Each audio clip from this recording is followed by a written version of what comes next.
Subscribe dong, tunggu apa lagi?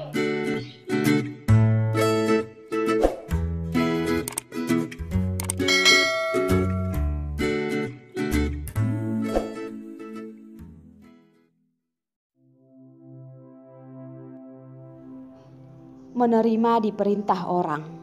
Bab 84. Perlina langsung menghentikan ucapan yang akan dikatakan Darlin. Dengan kesal berkata, Mengerti, kamu yang terlihat seperti ini, cepatlah pulang dan istirahat. Dia tahu kalau Darlin ini menyuruhnya malam ini ingat pergi menjemput Derek. Itu adalah anak kesayangannya. Dia mana mungkin lupa.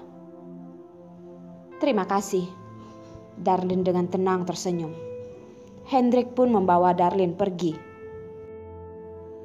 Jasper sepertinya sudah membuka larangan bicaranya, lalu berkata, Kenapa aku mencium aroma perselingkuhan? Jaga mulutmu. Perlina dengan nada pelan memperingatinya, mengambil tasnya dan ingin pergi. Jasper yang dimarahi pun tetap tersenyum dan mengikuti Perlina. Di dalam mobil, hening.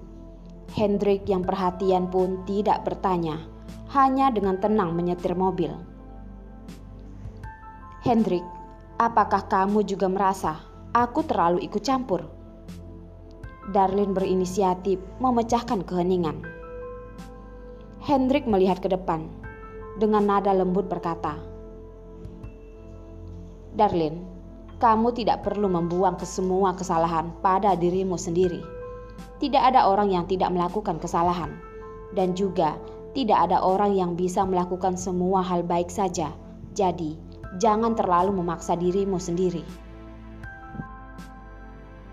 Aku yang terlalu sesuka hati saja. Darlin pun mentertawai dirinya sendiri.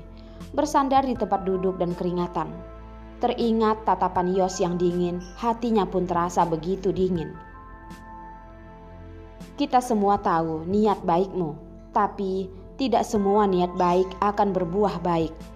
Tidak peduli teman yang sangat dekat ataupun pacar, ada hal yang harus menghormati prinsip kita sendiri. Hendrik bukannya tidak tahu kalau Darlin melakukan ini demi Jen. Tapi dia merasa, walaupun adalah teman yang sangat dekat, juga tidak seharusnya menyetujuinya. Akhirnya setelah membantu, juga tidak akan dianggap baik, dan kemungkinan juga akan disalahkan. Darlin melakukan sesuatu dengan terlalu dikendalikan perasaan, tidak mengerti kejamnya dunia. Darlin tidak meneruskan. Tatapannya yang terang ditutupi uap. Dia juga sedang menanyakan pada dirinya sendiri. Darlin, sejak kapan kamu menjadi begitu tidak berprinsip? Pantas saja Yos berbicara denganmu dengan nada meremehkan seperti itu. Darlin benar-benar menganggap dirinya sebagai penyelamat. Tidak, dia sebenarnya adalah orang yang menyedihkan, yang tidak bisa melepaskan diri dari rasa bersalah dan keraguan. Darlin, sudah sampai. Hendrik menghentikan mobil, melihat wajah Darlin yang sedikit pucat. Dengan khawatir dia bertanya, Darlin, apakah perlu aku mengantarmu ke atas? Tidak perlu, Hendrik. Hari ini benar-benar maaf. Awalnya aku ingin mentraktirmu makan. Tidak menduga menjadi seperti ini. Darlin menyodorkan tangan, melepaskan sabuk pengaman. Darlin, kamu sudah memberikan tekanan yang terlalu besar pada dirimu sendiri. Ini hanyalah masalah kecil, tidak perlu dimasukkan dalam hati. Istirahatlah dengan baik malam ini, jangan memikirkan terlalu banyak lagi. Hendrik terkadang merasa dirinya tidak mengerti Darlin. Jelas-jelas usianya begitu muda, kenapa terlihat begitu serius, seperti memikul tekanan yang sangat besar. Dia ingat saat di sekolah, Darlin selalu tersenyum dan ceria. Tatapannya selalu bersinar, seperti bisa menyinari hati orang. Tapi wanita yang begitu cantik itu 3 tahun tidak bertemu, malah hidup dengan begitu sulit. Dia tidak tahu sebenarnya dia memiliki masalah apa, tapi Hendrik juga tidak akan memaksanya. Suatu hari nanti, dia akan menunggu sampai Darlene bersedia mengatakan padanya. "Hendrik, ada apa? Kenapa tiba-tiba melihatku seperti ini?" Darlene menyentuh wajahnya, mengira saat makan ada sesuatu yang menempel di wajahnya.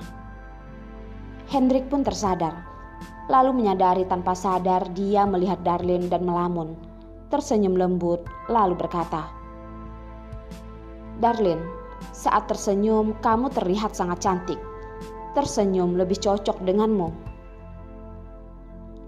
"Itu, Hendrik, aku pergi dulu ya. Ada waktu baru aku hubungi kamu lagi."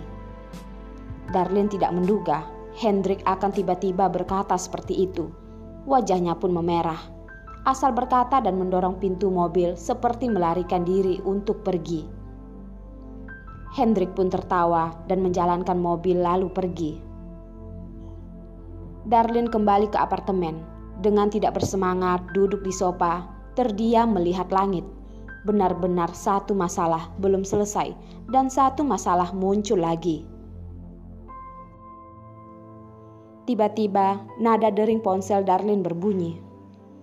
Dia sedikit tidak ingin mengangkatnya dan takut mungkin adalah telepon dari Perlina. Dengan tidak bersemangat mengeluarkan ponsel. Melihat yang bergerak adalah panggilan Rubah, Darlene tidak begitu ingin mengangkatnya. Rubah adalah Yos. Ini adalah panggilan yang dibuatnya khusus untuk Yos, Rubah yang keji. Hanya saja saat ini Yos bukannya seharusnya sedang bersama dengan Jen. Kenapa Yos bisa menelponnya? Di saat dia asal berpikir, nada dering ponselnya terputus. Darlene mengira Yos sudah menyerah. Dia pun kembali melepaskan ponselnya di samping, menganggap seperti tidak pernah mendengar ponselnya berdering. Sebuah pesan masuk. Layar yang mengeluarkan cahaya membuat Darlene ingin mengabaikannya juga tidak bisa. "Aku berikan kamu waktu 3 detik untuk menelpon balik. Kalau tidak, akibatnya kamu tanggung sendiri." Lihatlah, pria ini tetap begitu lantang. Darlene sangat ingin membalas pesannya. Dengan tidak berdaya, mengambil ponsel dan dengan patuh menelponnya balik. Darlene dengan kesal mengerutkan dahi. Dia tetaplah orang yang bersedia diperintah. Setelah diperintah begitu lama oleh Yos, sudah menjadi sebuah kebiasaan. "Kenapa tidak angkat telepon?" Yos dengan suaranya yang dingin dan tidak senang berkata padanya. "Tidak kelihatan." Darlene dengan tenang berkata. Apalagi dari balik telepon tidak harus berhadapan langsung dengan Yos. Dia tidak harus begitu patuh. "Tidak kelihatan. Bisa begitu cepat menelpon balik. Darlene, kamu semakin bodoh ya." Yos dengan dingin mendengus. Dengan tidak sungkan membongkarnya. "Yos, kamu jangan terlalu keterlaluan." Darlene bisa membayangkan wajah tampan Yos betapa meremehkannya. "Aku keterlaluan? Darlene, kenapa kamu tidak merasa hari ini kamu sangat berani?" Suara Yos yang dingin terdengar. Matahari di luar jelas-jelas begitu menusuk mata. Darlene pun tetap merasa dingin. "Aku tidak tahu apa yang sedang kamu katakan. Kamu menelponku hanya untuk memujiku ya?" Dia menganggap ucapan Yos sebagai pujian dan juga tidak semua orang bisa menahan ini. Pria di balik telepon mungkin tidak menduga Darlene akan menjawab seperti itu. Tiba-tiba terdiam. Darlene mengira dirinya sudah menang. Awan di kepalanya juga mulai menghilang. Ternyata membuat Yos mengalah adalah hal yang begitu menyenangkan. Setelah begitu lama, suara pria yang dingin pun terdengar lagi. "Darlene, kamu ingin cari masalah ya? Darlene sengaja menjauhkan ponselnya, berpura-pura tidak mendengar perkataannya. Aduh, aku tidak dengar. Signal di sini jelek. Lain kali baru bicarakan lagi. Signal jelek? Hah, bagaimana kalau kita bicarakan langsung saja?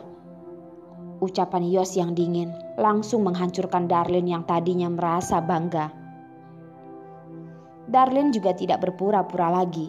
Dengan dingin berkata, "Katakanlah, aku sedang dengar. Tidak perlu berbicara secara langsung." "Besok datang bekerja di kantorku sebagai asisten sekretarisku."